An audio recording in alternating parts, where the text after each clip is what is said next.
ชีวประวัติโดยย่อของพระอาจารย์ใหญ่มหาบุญมาสิมมาพรหมภูมิหลังชีวิตก่อนบวชพระอาจารย์ใหญ่มหาบุญมาสิมมาพรหมเกิดเมื่อวันอาทิตย์วันที่1 สิงหาปี 1934 ปีจอแฮม5 ค่ำ พ.ศ.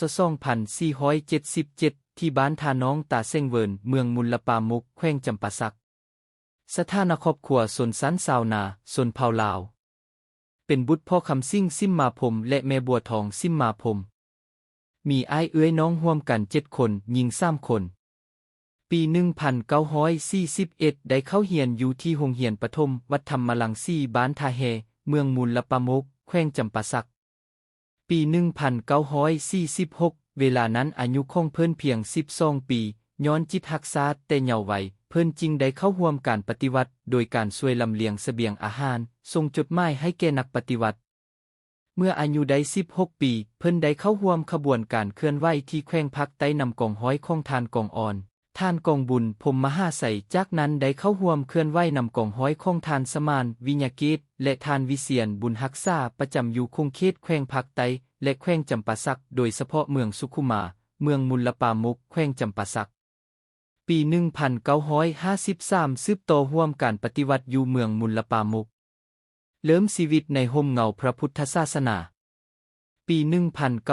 1954 เพิ่นอยากขึ้นเมื่ออยู่เขตที่มั่นการปฏิวัติแต่ย้อนอายุของเพิ่นยังน้อยทานวิเชียรบุญรักษาและทานสมานวิญญาเกตจึงแนะนำให้เพิ่นไปบวชบวกกับจิตใจฝักใฝ่ในพุทธศาสนาเพิ่นจึงได้ลาจากทางโลกได้ไปอุปสมบทเป็นพระภิกขุอยู่ที่วัดสีดาจันทร์บ้านกอกดอนไสเมืองเพียไฟปัจจุบันเมืองสุขุมาแขวงจำปาสัก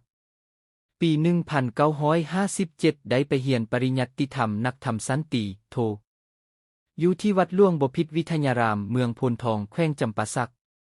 ปี 1958 ได้รับการแต่งตั้งให้เป็นเจ้าอธิการวัดหลวงบพิตรวิทยารามได้รับการแต่งตั้งเป็นผู้บริหารกิจการคณะสงฆ์ปี 1964 ได้เข้าเรียนชั้นมัธยมศึกษาปริญญาติธรรมชั้นเอกที่โรงเรียนปริญญาติธรรมวัดโพธิรัตนศาสดารามเริ่มชีวิตในนครหลวงพระอาจารย์ใหญ่ได้เดินทางเข้าสู่นครหลวงเวียงจันทร์เพื่อศึกษาต่อที่โรงเรียนปาลีชั้นสูงโดยเข้าพักอาศัยอยู่ที่วัดส้มสงัดบ้านฝ่ายเมืองไสเสธานครหลวงเวียงจันทร์ปี 1968 ได้ถูกแต่งตั้งให้เป็นเจ้าอธิการวัดส้มสงัดบ้านฝ่ายและได้สอบเส้นจบชั้นมัธยมศึกษาส่งปี 1976 ได้ถูกแต่งตั้งให้เป็นประธานผอ.โซลตาเซ้งพูนไสและเป็นรองประธานผอ.โซลเมืองไสเสธากำแพงนครเวียงจันทร์และเป็นคณะศึกษาส่งกำแพงนครเวียงจันทร์ปี 1989 ได้ถูกแต่งตั้งให้ไปปฏิบัติศาสนกิจที่ประเทศออสเตรเลียและอเมริกาเป็นเวลา 14 เดือนกลับมารับภาระหน้าที่ดำรงตำแหน่งส่งคืนปี 1998 ได้ถูกแต่งตั้งให้เป็นคณะประจำอพโซกำแพงนครเวียงจันทร์เป็นรองหัวหน้ากรรมาธิการศึกษาส่งกำแพงนครเวียงจันทร์ปี 1999 2004 ได้ถูกแต่งตั้งเป็นประธานอพโซเมืองไสเสธากำแพงนครเวียงจันทร์ทั้งเป็นกรรมการเหนี่ยวลาวสร้างศาสตร์กำแพงนครเวียงจันทร์ปี 2000 ได้ถูกแต่งตั้งให้เป็นรองประธานอพโซกำแพงนครเวียงจันทร์เป็นหัวหน้ากรรมาธิการศึกษาส่งกำแพงนครเวียงจันทร์ปี 2004 ได้ถูกแต่งตั้งเป็นคณะประจำศูนย์กลางอพโซรองหัวหน้ากรรมาธิการปกครองส่งปี 2010 ได้ถูกแต่งตั้งเป็นรองประธานศูนย์กลางอพโซหัวหน้ากรรมาธิการปกครองส่งขั้นศูนย์กลางเกียรติประวัติของพระอาจารย์ใหญ่ที่เป็นพ้นจากบทบาทที่ได้ปฏิบัติเวียกงาน 1. ปี 2015 ได้รับสมณศักดิ์เป็นพระอัครมหาสัทธรรมโสติกทัสสะจากรัฐบาลสหภาพเมียนมา 2. ปี 2016 ได้รับปริญญาเอกดุษฎีบัณฑิตกิตติมศักดิ์สาขาพุทธศาสนาจากมหาวิทยาลัยมหาจุฬาลงกรณราชวิทยาลัยราชอาณาจักรไทย 3. ปี 2016 เป็นรองประธานศูนย์กลางองค์การพุทธศาสนาสัมพันธ์แห่งสปป.ลาวผู้ชี้นำกรรมาธิการปกครองส่งขั้นศูนย์กลาง 4. ปี 2021 ปัจจุบันกองประชุมใหญ่ผู้แทนพระสงฆ์ทั่วประเทศสมัยที่8ได้รับการแต่งตั้งเป็นประธานศูนย์กลางองค์การพุทธศาสนาสัมพันธ์แห่งสปป.ลาว 5 ปี2023ได้รับสมณศักดิ์เป็นพระอภิธษอัคคมหาสัทธรรมสูติกาจากรัฐบาลสหภาพเมียนมา 6 ปี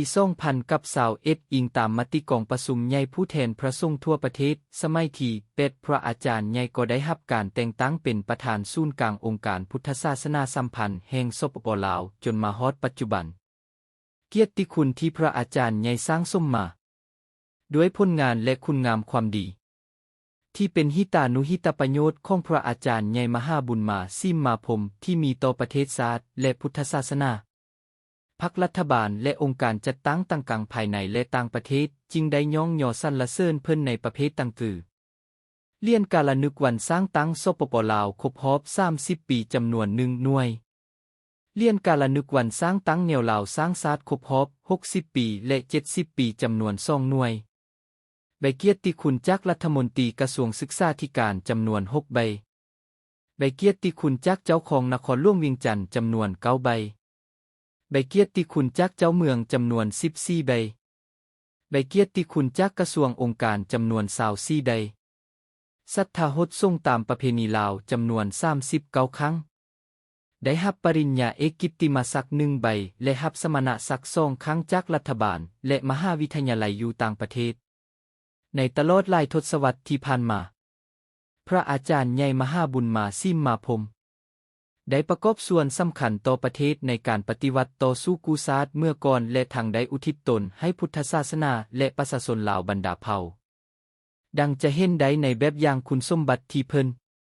เป็นพระมหาเถระที่มีความรู้ความสามารถมีบทบาทอิทธิพลด้วยภาระเวียกงานเป็นที่เลื่อมใสศรัทธาของพระสงฆ์สามเณรพุทธศาสนิกชนทางภายในและต่างประเทศเป็นผู้ที่มีความหนักแน่นและเคร่งครัดในพระธรรมวินัยและการปฏิบัติกิจวัตรของสงฆ์เป็นพระสงฆ์ที่เรียบง่ายสมถะสันโดษบ่ถือตัวเป็นผู้มีความเมตตาบาร